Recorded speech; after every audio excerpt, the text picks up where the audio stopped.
Are you a manager who is eager to change the trajectory of your career?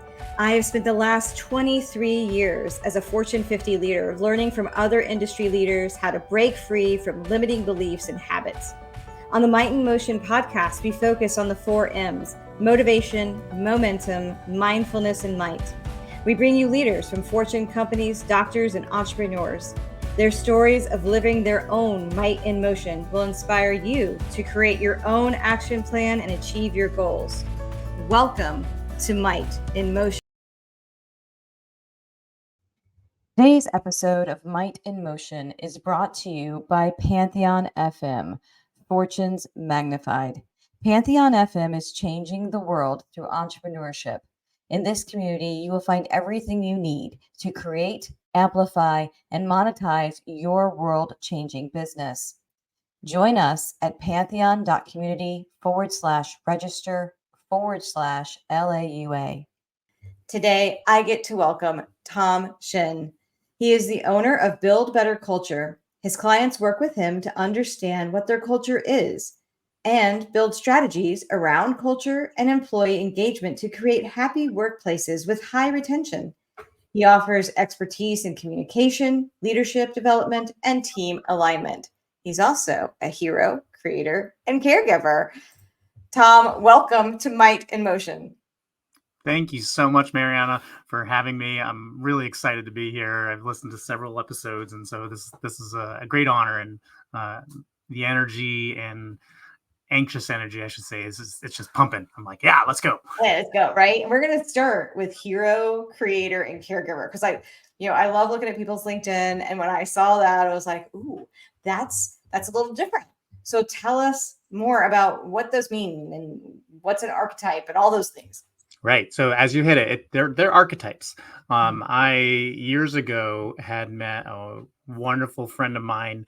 I actually had cocktails with her yesterday, as it were, Teresa Agresta. And so she and her sister had been using these archetypes for marketing and branding purposes, eventually forming what's now known as Culture Talk. It's a platform, an assessment tool, if you will, that uses a different language skill set. For me, it's the archetype language. And since I'm a storyteller, or I consider myself a storyteller, it just really resonated with me. So I have as my 3 primary archetypes, as you put on the initial piece there: hero, caregiver, and creator. And they're all really highly resonating archetypes for me, which means I draw on them in everything that I do. I'm competitive. I jump into the fire. I'm willing to go do whatever for somebody as a hero. I try to take care of my friends and family and network. That caregiver element, the name says it all, just trying to be helpful and mindful of what people need. And then that creator aspect, that's the engineer and the design and the marketer in me, who's always trying to craft some sort of solution to something, whether it be a mechanical element or, hey, have you tried this? It's kind of like the How I Met Your Mother. Have you met Ted? Right? Sort of line that popped into my head. So yeah, I use those regularly. I threw them on my LinkedIn profile specifically, and most of the stuff that's in there is to draw questions. People are like, what's this? I saw this. I saw that. And once in a while, somebody will throw a board game reference in there because they'll have read really deep into my LinkedIn profile. And so we have a great conversation about those too. Oh, I love it because it's, I mean, I like I said, I like to look at LinkedIn profiles, and I think most people do. And I find that you always have the boring ones. Oh, I'm this. I went to this school and great, right? But then when you see somebody put something creative in there, like it was a hand model, right? Or like I want to know more about what that was, right? And so I think that it's really cool, especially since those archetypes really hone in on what you do as somebody that helps others create culture and teams that have that high value from a culture perspective, because I can really see how those 3 connect with that.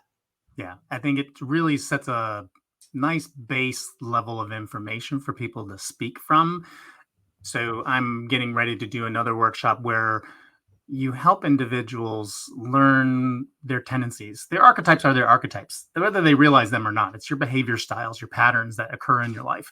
And when they start to realize, oh, wait, like if you've ever done an assessment, whether it's DISC or Myers-Briggs or Strength Finders or any of them, you realize, oh, that's me. And your spouse points out things that you disagree with, but your spouse is usually right. Right. So I have another one sitting on my desk. Somebody said, I'm like, I'll take a bunch of these. I enjoy them. It gives you different language and perspective on things. But as you go through a workshop through me, it's one of those elements that it creates a conversation tone. Now people are Mhm. starting to pointing at each other. Oh, you're being this, or this is that element. And I've seen it over the years, having done, again, I've done disc a bunch of times and some of the other ones. And you see folks kind of have that fun where they can relax and be a little bit more vulnerable. But this archetype language gives a storyline to it all that Yeah. has meaning, and you understand.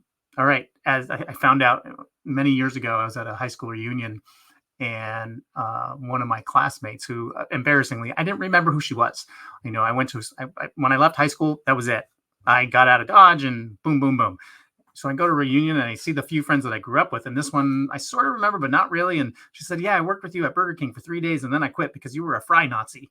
I'm like, what does that mean? It was this bully element that comes out of the hero when you've got to do it a certain way and it's your way or the highway sort of thing. And I guess that what's manifested for me then when I was 17 or whatever it was. Yeah.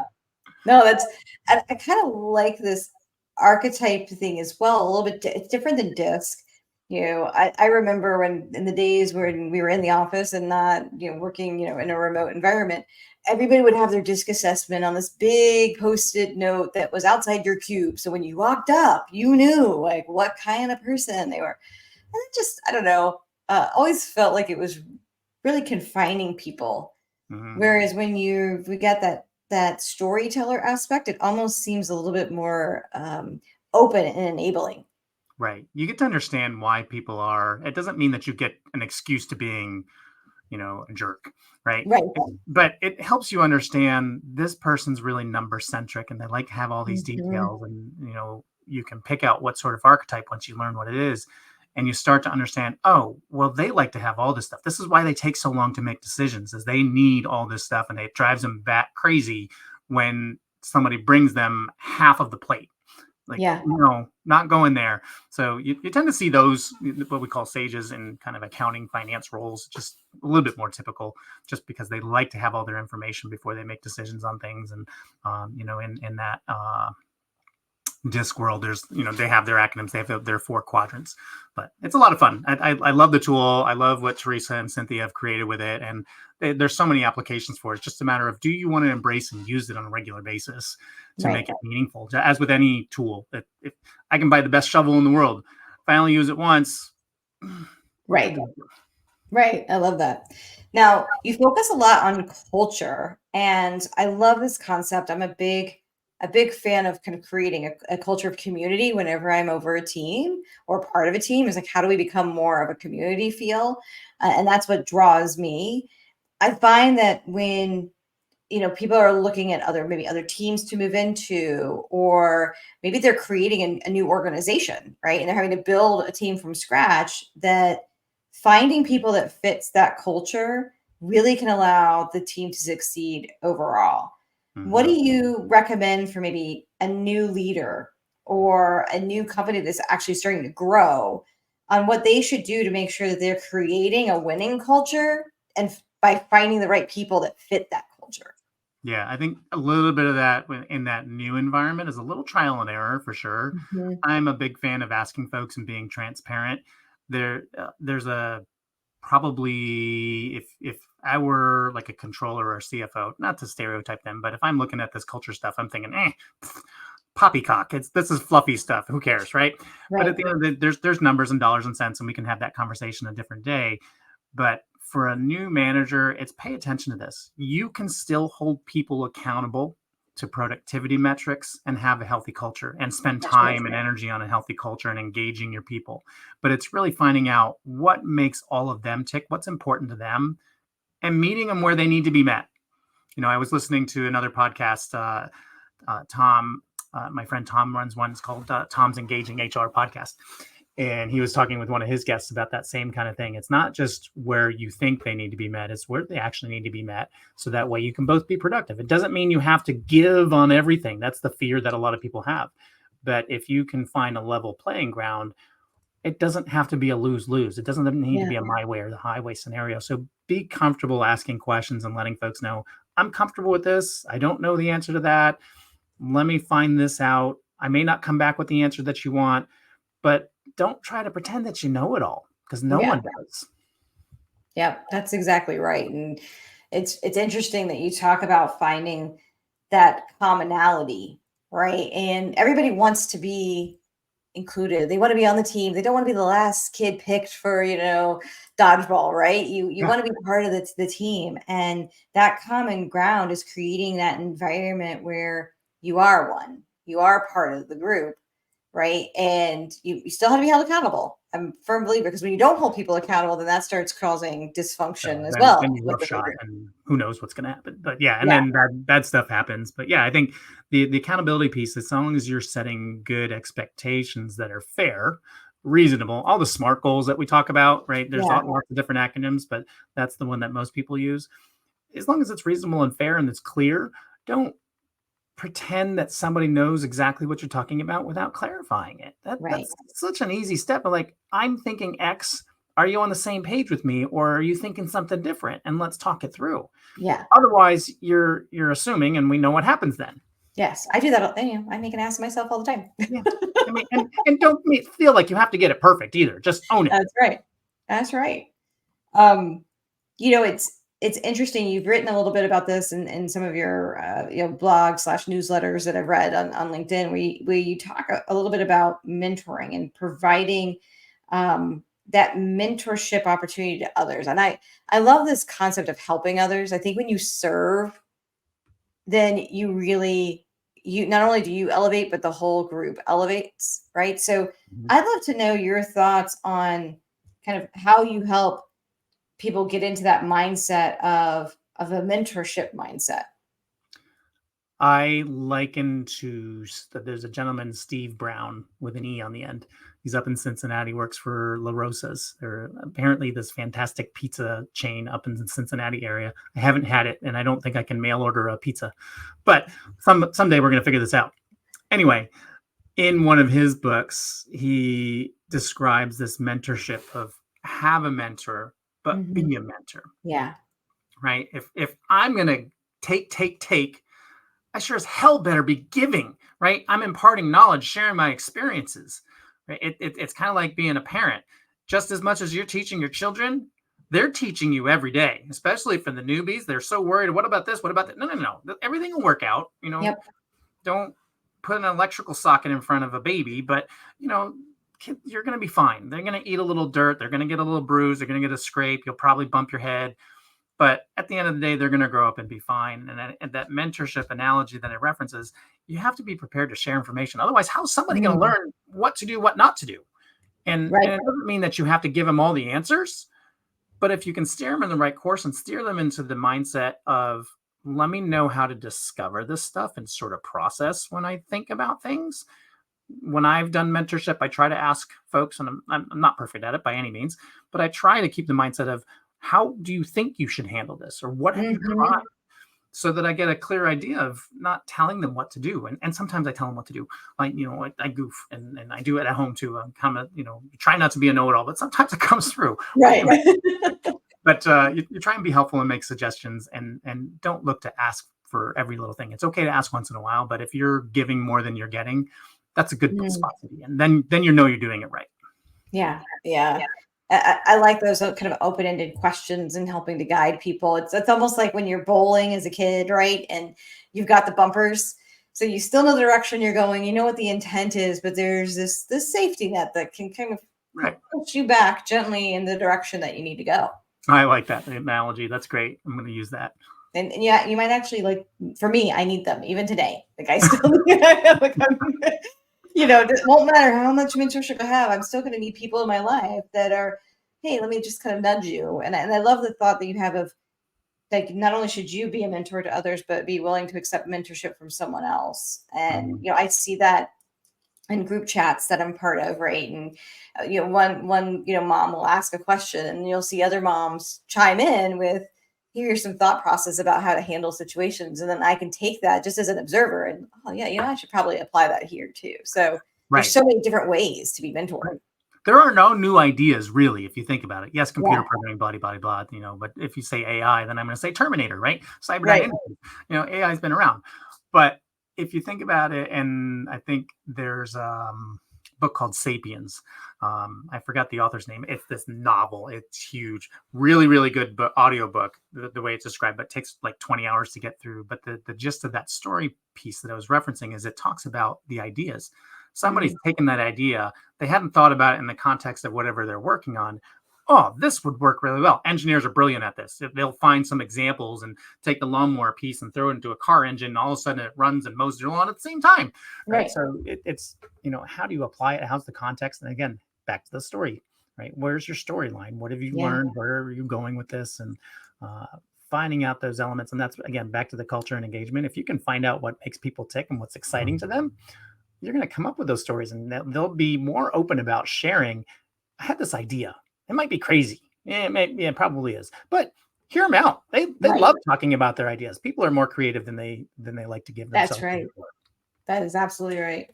Now, another topic that I was reading in one of your newsletters was around burnout and what I call drain out. Like we get drained, Oh, we're just like, there's yeah. both, right? You either go up in flames or you're kind of got this little slow trickle till there's nothing left. They're real things. They happen to all of us at different phases. They'll happen to the teams that we're over in different phases, and people will be in it in different times, right? What are some tips or tricks that you have on how to deal and kind of get through that burnout or drain out faster? That's a really good question. I think part of it is acknowledging the signs, Hmm. having accountability partners can be really helpful. Hey, if I ever get to this situation, can you please tell me? Because I may not realize it in the moment. Or usually for me, people will see when I'm drained. They're like, hey, you're not acting like yourself today, or you're seeming a little quiet. I'm like, I need, and when you need a recharge.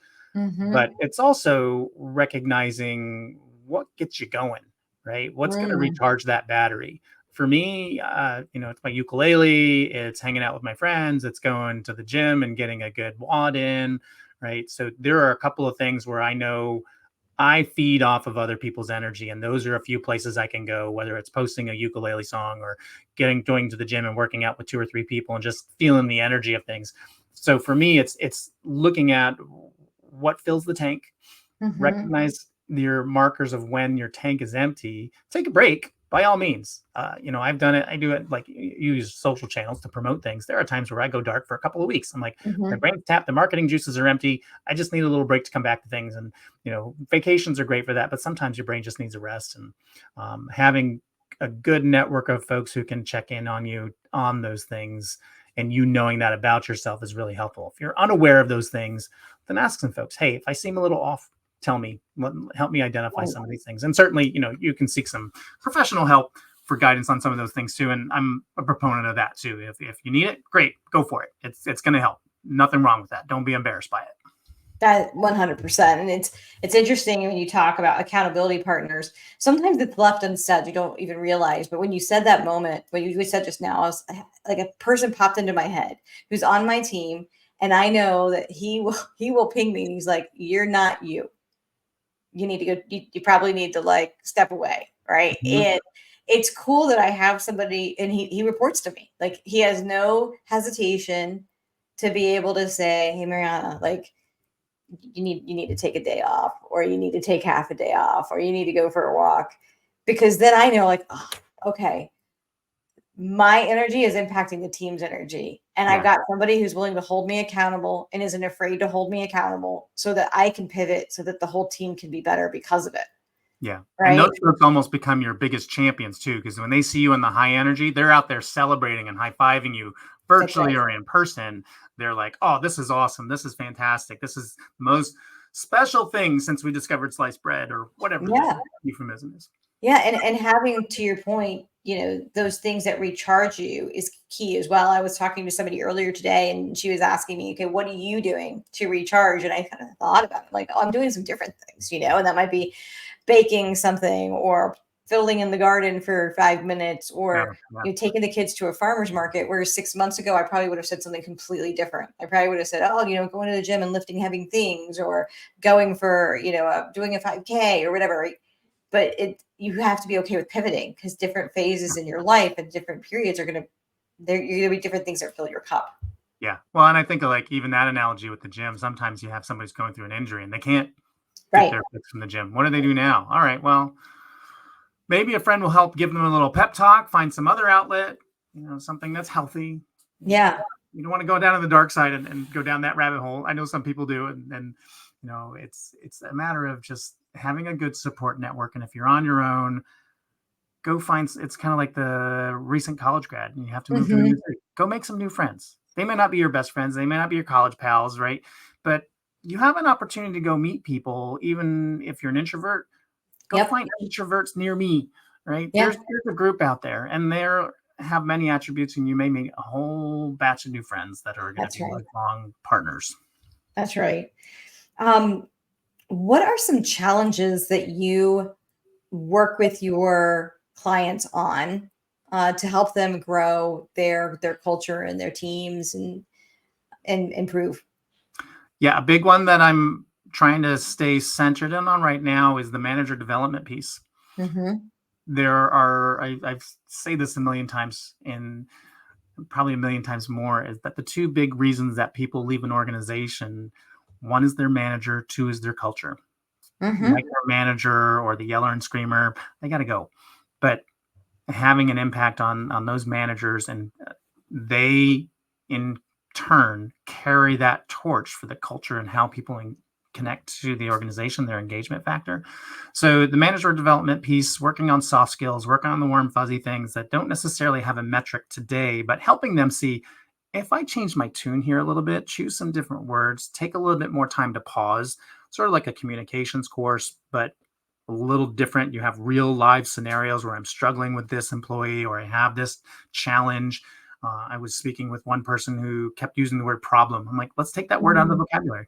Yeah. Right?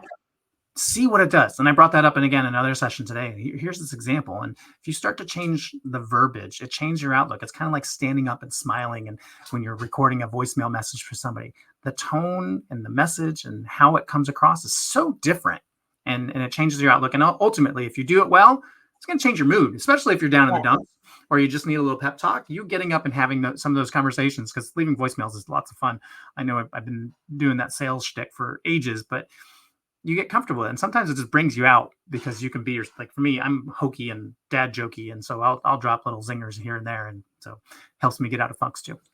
Well, you're right. Words have power. I mean, it's how you talk to yourself, even your internal questions of, oh, why did I do that? I'm so stupid. You may even saying it out loud, you're saying it in your brain, and your brain starts to believe that. Right. Yeah, so yeah. I love that thought process of changing keywords and turning them into something more positive. I had one boss, he kept on talking about journey. We're all on a journey. And it got to a point where I'm like, I don't even want to be on this journey. Like, we're not getting anywhere, Right. Well, and for me, the jokester in me would have started to record some piece of a Journey song. And as soon as that came in, hit the button, and play some Steve Perry and see if they pick up on it first. Just a little, again, tongue in cheek. You don't want to make fun of people, but just to have a little fun with it. And then you start to realize somebody saying Journey is the same person that's saying ums or likes and ahs. It's just their nervous tick, if you will, in how they communicate. And they probably don't even recognize it. Right. For me, like I used like a fair amount, but I found myself, I was co-host of another show and I was saying fantastic every episode 17 million times until I started listening to the episodes. I'm like, oh, I can't use that word anymore. Mr. Fantastic. Well, you could. I mean, you just need a sponsor, right? And then it's okay to use it all the time. Right. There used to be a spray cleaner. Fantastic. That's right. Green and white, I think. Right. Yeah. See, I'm here for you. Marketing. Just multi-purpose that. I like it. So if people are like, man, I really like Tom's energy. I like what he's talking about. What are the types of clients are you looking for? Like, do you work with people one-on-one? Because I know sometimes they're just managers that actually want to invest in themselves. There's so many people that recognize they have an opportunity and realize they got to get out of their silo. They got to get out of their current environment to go and actually hear the message and learn something new. That was me, right? I realized I needed to get mentors outside of where I was from a corporate space so that I could grow. So how do you work with folks? Is it mainly with companies? Is it one-on-one?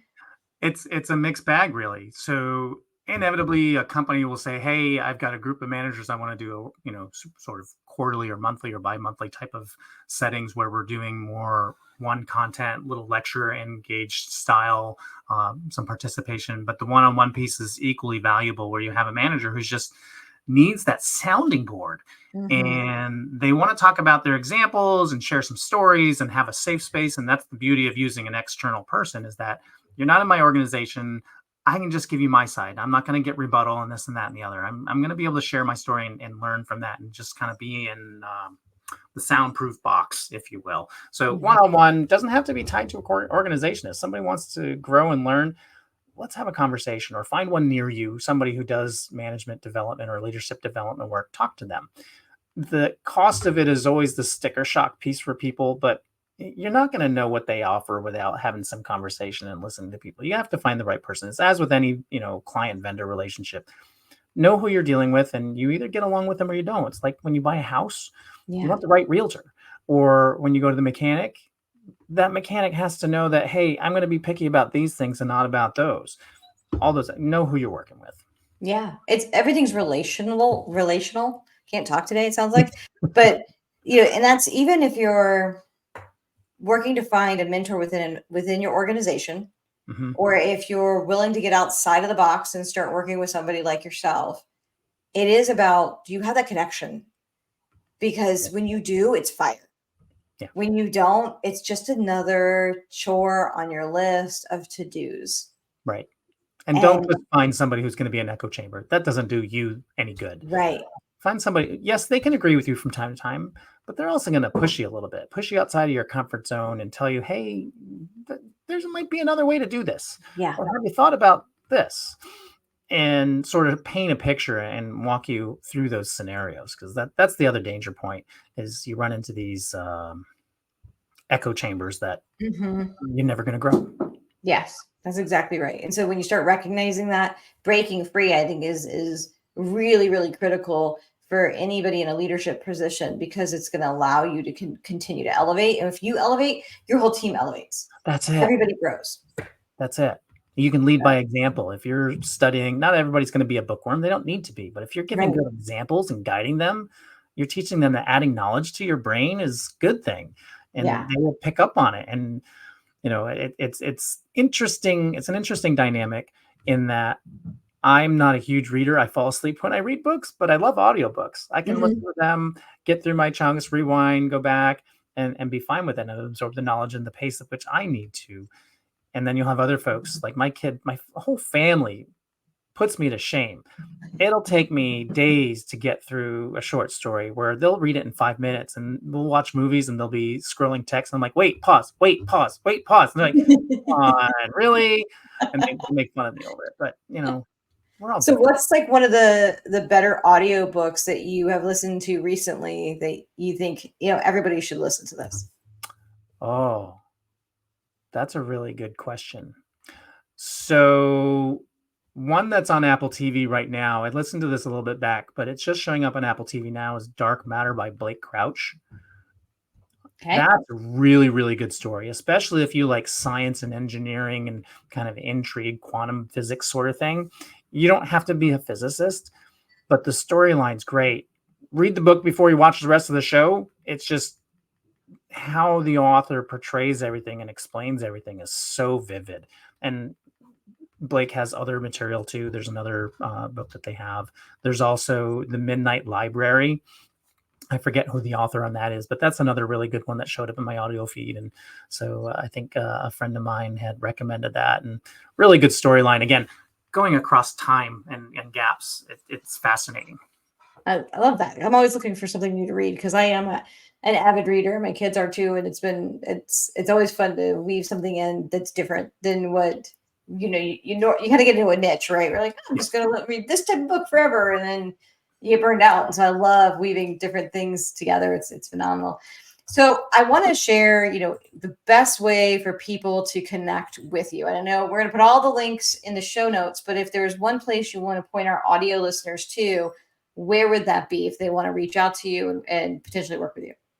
LinkedIn is probably the best place to find me. I'm one of those people that's all over LinkedIn. I post a fair amount, probably a little more annoying to some people than others, but I try to make it valuable content. I post a newsletter there. You can get through to me through my website, but LinkedIn really is the fastest way because that's the messaging tool that's right there, and it's going to show up on the app, and you're probably up there anyway. So why not make it easy?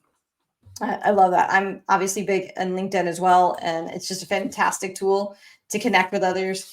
As you know, because you've listened to prior episodes, I love scribbling down notes. I am old school. I don't have AI do it. I like my handy pen. But some of the things that I wrote down today that really resonated with me is that, if you're a new manager, you could be centered around people, but also still hold them accountable. It's getting to know people where they are and what they need so that you're meeting their needs, but also holding them accountable to what the goals are for the team and the company. And you got to Yeah. find that level playing field for everybody to be able to work together. We also talked a little bit about, mentorship, and mentorship is being, you could be a mentor, and you should have a mentor, and you should be open to sharing information so that you grow and others can grow. And you want ones that you actually create this feeling of like, wow, I can really connect with this person. If this Mhm. person wants to say, hey, you know what, you're on the right path, doofus, like you might want to think about this a little differently, that you're going to be open to that person because they're like a guide. They're like this Sherpa in your life that if you can kind of follow and get with it, it can really help you elevate. Yeah, and age Um, isn't a part of that, right? You can have a younger mentor. It's experience based. Who has a good voice for you on that front? So yes. don't necessarily think my mentor has to be grandma or grandpa. They can be, right? They may have some great pearls of wisdom to share with you, but Yeah. don't disregard somebody because they're 10 or 20 years younger than you. They still may have great experiences to draw on because maybe their mentor was somebody who's uber wise and had great Yeah. examples and taught them well. And they see things differently. And that's the whole point of having a good mentor, is somebody who can look at the situation with a completely different set of eyes. Absolutely. The other thing I loved is we talked a little bit about burnout and drain out, and that they're real, and how do you deal with them. And the first thing you said was look for the signs. Have people that hold you accountable. They can call you out. And then when you recognize that, know the things that help you to get recharged, and that you can lean into those. And they may change as you age or you go through different phases of your life, but being able to lean into that is really, really key. Um, and then, we talked a lot about culture. We talked about, how the archetypes of people can really help define the culture, and that, people leave companies because of their manager or the culture. So that when you can spend time making sure that you as a leader are really leading your team and you're acting in that positive way, you're kind of knocking that one reason out, and then you can start building a real positive culture within your organization, which Right. is huge. So Yeah. some of those are the things I wrote down. This has been really fun because I'm a huge fan of really driving strong team culture, because I've seen how powerful it can be. Yeah, it's one of those elements that goes really under the radar. And again, people think it's fluffy. Yeah, it is, but there's validity to it and Yes. there's data behind it. It's just harder to put. This is going to charge you $5.75 to do this. No, it's not like that. There's Yeah. so much more. You may have a great culture going on, great engagement going on, and you want to maintain that and stay ahead of the curve. That's the pinnacle. If you can be that uh, forward thinking, then you're in a good position, and your people are going to help maintain that, and they're going to take ownership of it. When things are going awry, a good stable environment's going to save you. That's 100% correct. And that good culture can drive so much value for the company. Mhm. It's really phenomenal when it happens. So, Tom, I really want to thank you. Thank you so much for being part of Might in Motion. This has been fun. I've been looking forward to this conversation since we first met, and I really am excited we were able to share it with the audience. Awesome. Thank you so much for having me, Mariana. I'm so thankful for the opportunity to have a great conversation with you and be part of this movement. Thank you for tuning into Might in Motion. If you learned something about motivation, momentum, mindfulness, or might, please like, comment, and share. Thank you.